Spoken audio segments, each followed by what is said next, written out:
Existe uma batalha silenciosa acontecendo dentro da sua cabeça. Agora mesmo, uma luta pelo controle que define quem você é a cada instante. Hoje, nós vamos entender o mecanismo biológico exato de por que e como você perde o controle. Pense naquele momento, uma explosão de raiva, talvez pânico, que simplesmente acontece, vendo nada.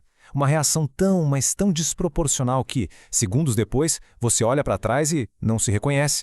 Parece que foi outra pessoa. Entenda uma coisa, isso não é uma falha de caráter, é um evento neurológico. Para a gente entender o que está acontecendo de verdade, a gente precisa conhecer os dois lados dessa luta interna. Então, de um lado, a gente tem o que chamamos de cérebro emocional, o sistema límbico. Pense nele como a sua herança ancestral, sabe? É a parte que reage. É rápido, instintivo, focado em uma única coisa: sobrevivência. E do outro lado, tem o cérebro racional, o córtex. Esse é o CEO. É a parte que analisa, que planeja, é extremamente poderoso, claro, mas ele tem um problema: ele é lento. Normalmente, esses dois trabalham juntos. O sistema emocional dá o alerta e o córtex, o CEO, analisa e decide com calma. É uma parceria que funciona, na maior parte do tempo. Só que essa aliança é bem mais frágil do que parece. Em certas situações, a hierarquia é invertida, de forma violenta. E é aí que acontece o que a gente pode chamar de um verdadeiro golpe de estado dentro da sua mente. No epicentro disso tudo, tem uma pequena estrutura bem antiga, a amígdala. É importante não pensar nela só como uma parte do cérebro. Pense nela como o sentinela, o segurança que nunca, jamais dorme. Sempre de prontidão procurando qualquer sinal de perigo. A função dela é simples e brutalmente eficiente. Ela escaneia cada milissegundo da sua vida respondendo a uma única pergunta: isso é uma ameaça?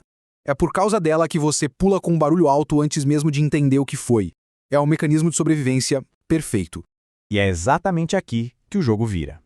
O nome disso, popularizado por Daniel Goleman, é sequestro da amígdala. É o momento exato em que o sentinela toma o controle do quartel-general. Um sequestro.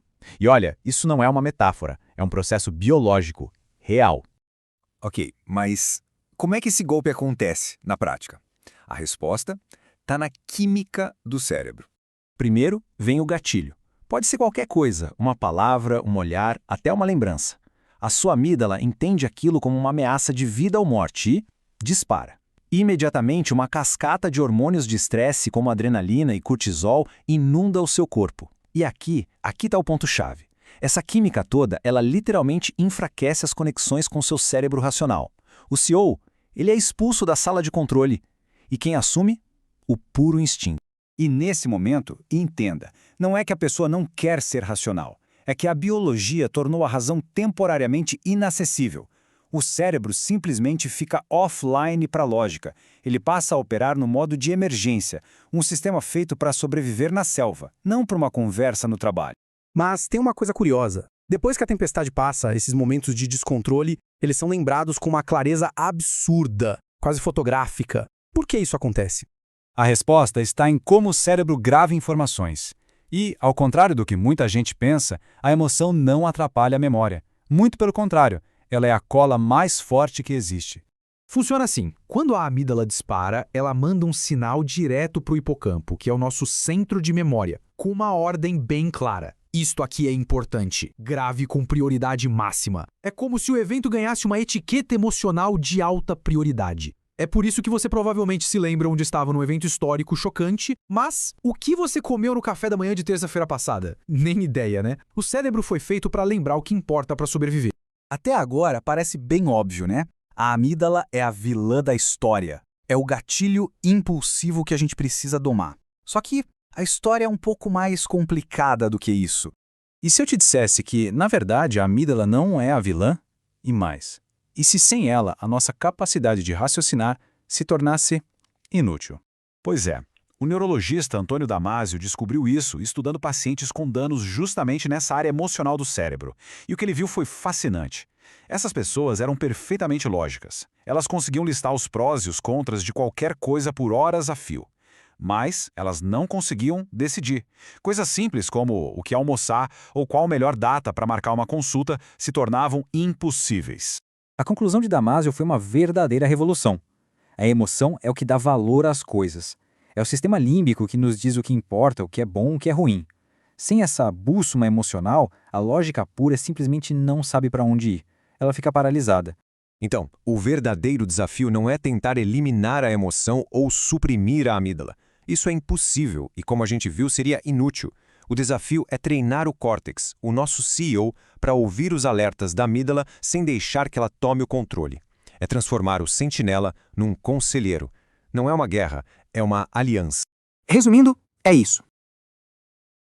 Olha só, para a gente fechar esse raciocínio e você sair daqui com algo prático, tem um fator que decide quem ganha a guerra entre o seu impulso e a sua razão: o seu sono. O pesquisador Matthew Walker já provou por A mais B que uma noite mal dormida corta o fio que liga o seu córtex à sua amígdala. É por isso que quando você não dorme, sua paciência some e tudo vira uma ameaça. O seu freio biológico simplesmente para de funcionar e você vira um refém das suas reações mais primitivas. E não é só a estrutura física, a gente está falando de química pura. Enquanto a raiva e o estresse te inundam de adrenalina e cortisol, o seu controle depende de um neurotransmissor chamado GABA. Ele é o cara que acalma a tempestade. E a boa notícia é que você pode chamar esse aliado para o jogo. Uma respiração diafragmática consciente ou o simples fato de você rotular o que está sentindo, tipo parar e dizer, beleza, isso aqui é só minha amígdala reagindo, já tira o poder elétrico da emoção e devolve o comando para o seu córtex. Pensa no seu cérebro como um músculo. Se você nunca treina a pausa, se você sempre reage no automático, essa estrada fica cada vez mais pavimentada, mais rápida. Mas a neuroplasticidade diz que você pode recapear esse caminho. Cada vez que você respira antes de gritar, ou que decide não abrir aquela notificação no meio de uma conversa, você está fortalecendo a fiação do seu autocontrole. Você está literalmente ensinando o seu cérebro quem é que manda na casa. O grande problema é que a gente vive num mundo que não quer que você use esse freio. A gente vive cercado de gatilhos feitos sob medida para manter sua amígdala em alerta máximo, drenando sua energia metabólica até você não ter mais força para dizer não. Entender isso muda o jogo.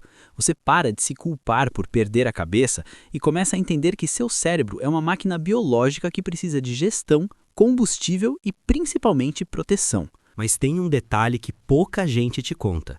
O seu autocontrole é um recurso que acaba. Existe um conceito chamado esgotamento do ego. Pensa que o seu córtex pré-frontal, esse diretor executivo aí na sua testa, gasta uma energia absurda para manter seus impulsos na linha. Cada decisão que você toma, desde escolher o que vai comer até segurar a paciência no trânsito, vai drenando essa bateria. Chega no final do dia, sua glicose está baixa e seu diretor entra em greve. É nesse momento que a amígdala assume o volante e você explode por nada. Não é falta de caráter, é biologia. A boa notícia é que você pode treinar esse músculo. Através da neuroplasticidade, cada vez que você respira antes de reagir, você está recapeando a estrada do seu autocontrole. Você está literalmente ensinando seu cérebro quem manda na casa. Entender isso muda o jogo. Você para de lutar contra si mesmo e começa a gerenciar sua infraestrutura. Proteja seu foco e sua energia, porque no próximo vídeo